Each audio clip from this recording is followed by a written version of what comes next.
Satu persatu penipuan terbongkar.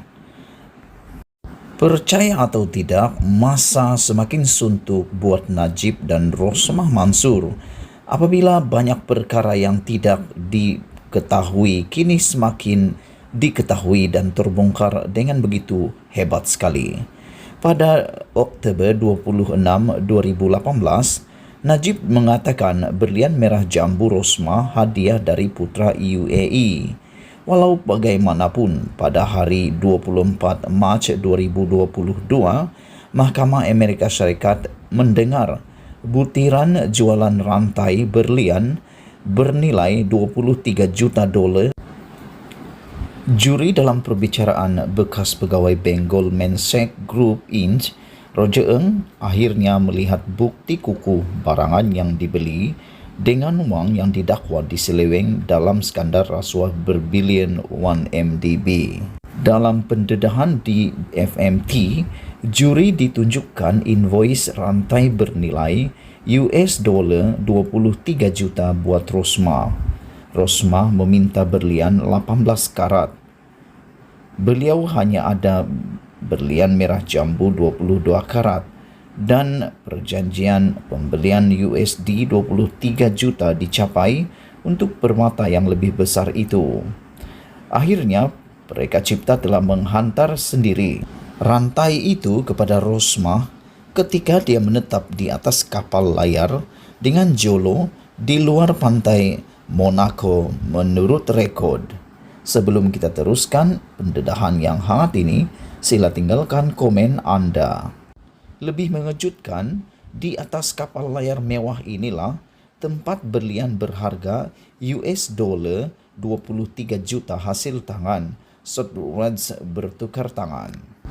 Dalam paparan gambar dua keping ini kelihatan Rosmah Mansur bersama anaknya bersama dengan bekas Perdana Menteri Najib Razak sedang berbual-bual dengan penuh kemesraan dan sedang menikmati keadaan yang agak mewah. Dalam gambar ini pula kelihatan sosok tubuh yang paling kita nanti-nantikan kemunculannya, yaitu Jolo. Jolo, oh Jolo, di mana engkau berada? Kenapa engkau tak muncul-muncul? Penjual kata, dia jual kad pembeli. Pembeli kata, itu hadiah. Penjual tunjuk bukti invoice. Penjual beritahu dia jumpa pembeli face to face masa hantar barang. Tapi pembeli boleh lupa dia beli rantai bernilai USD 23 juta. Mesti pembeli itu kaya raya. USD 23 juta tu macam RM23 je kot pada dia. Dalam beberapa siri tajuk utama berita pada hari ini di Malaysia memaparkan pelbagai bentuk tajuk utama. Di Malaysia kini menulis, bukti yang dikemukakan oleh Sotheby's bercanggah dengan dakwaan Najib Razak pada 2018 bahawa berlian merah jambu itu adalah dari hadiah dari UAE. Kartunis terkenal Malaysia pula membuat satu ciapan. Rosmah Mansur beli kalung berlian pink bernilai RM97.2 juta. Amat hebat. Skandal 1MDB dari Mahkamah New York, berlian bernilai RM97.2 juta diserah kepada Rosmah atas kapal Jolo di Monaco.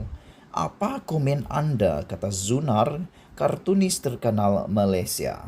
Paling sadis apabila Sinar Online memaparkan tajuk berita bukti risit pembelian dedah Rosmah Mansur belanja sakan beli barang kemas. Sebelum kita berpisah, kita perhatikan dahulu tajuk utama hari ini, satu persatu penipuan terbongkar.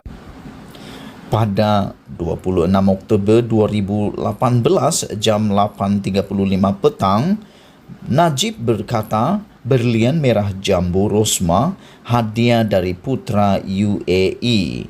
Itu adalah pengakuan Najib yang telah direkodkan oleh Malaysia kini bertarikh 26 Oktober 2018 jam 8.35 petang. Walau bagaimanapun, pada hari kemarin, 24 Mac 2022 pukul 19 petang, Mahkamah Amerika Syarikat dengan dengar butiran jualan rantai berlian AS 23 juta Rosmah.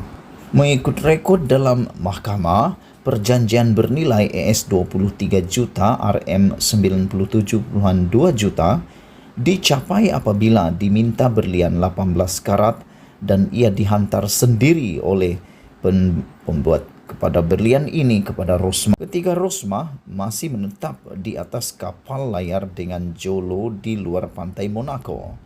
Mengikut rekod, Rosmah kemudiannya membeli tambahan barangan kemas bernilai USD 1,3 juta daripada Swords pada tahun 2014. Akhir kata, sepandai-pandai tupai melompat, akhirnya jatuh ke tanah juga. Sila tinggalkan komen anda dan kita jumpa lagi. Bye-bye.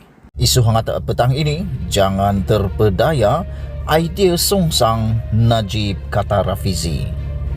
Saya merujuk kepada kenyataan ahli Parlimen Pekan, Datuk Seri Najib Tun Razak pada 20 Mac 2022 yang menggesa Kerajaan Persekutuan melalui Petronas atau Khazanah Nasional untuk menyelamatkan Sapura Energy Berhad yang kini berdepan risiko muflis.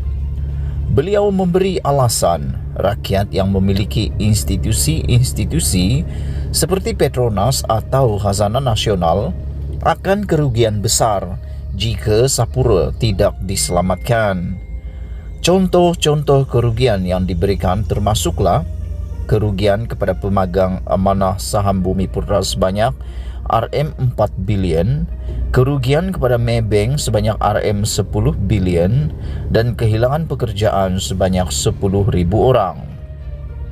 Selepas kemenangan besar UMNO Barisan Nasional dalam pilihan daerah negeri Melaka dan Johor, suara seperti ini yang mengambil sikap mudah membelanjakan wang rakyat untuk menutup kerugian korporat semakin kuat kedengaran.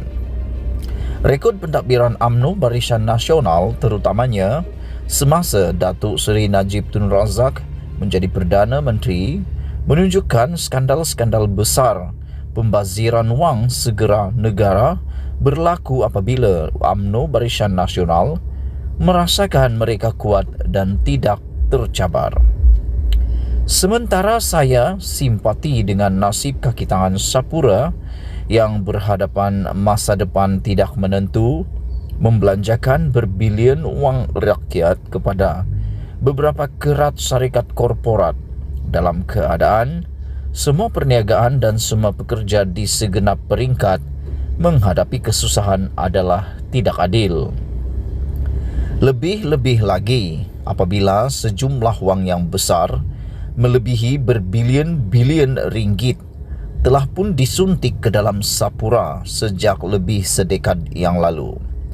Walaupun terus diberi suntikan wang rakyat, Sapura terus mengalami masalah kewangan pada kala harga minyak mentah berada pada paras yang tinggi, berbeza dengan syarikat minyak lain yang mendapat durian runtuh apabila harga minyak mentah dunia naik.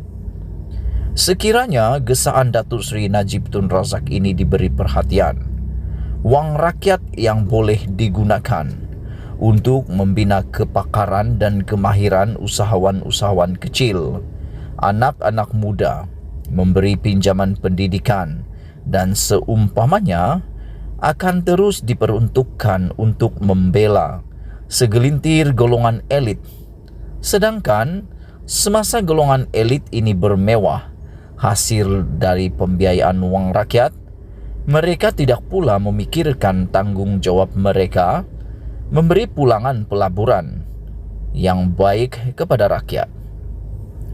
Saya akan terus memantau isu ini dan membentangkan angka-angka dari hari-hari yang seterusnya untuk mengingatkan rakyat supaya jangan terpedaya sekali lagi dengan idea pengurusan ekonomi dari Datuk Seri Najib Tun Razak. Saya menunggu sama ada beliau akan membalas kenyataan saya ini. Seperti mana beliau begitu gairah menjawab semua isu di media sosialnya selama ini. Sekembalinya saya ke arena politik, insya Allah setiap idea songsang dari Datuk Seri Najib Tun Razak akan menerima maklum balas dari saya. Daripada Rafizi Ramli, Naib Presiden Keadilan. Sekian isu hangat petang ini. Kita jumpa lagi. Jangan lupa tinggalkan komen Anda, tekan butang subscribe. Kita jumpa lagi. Bye.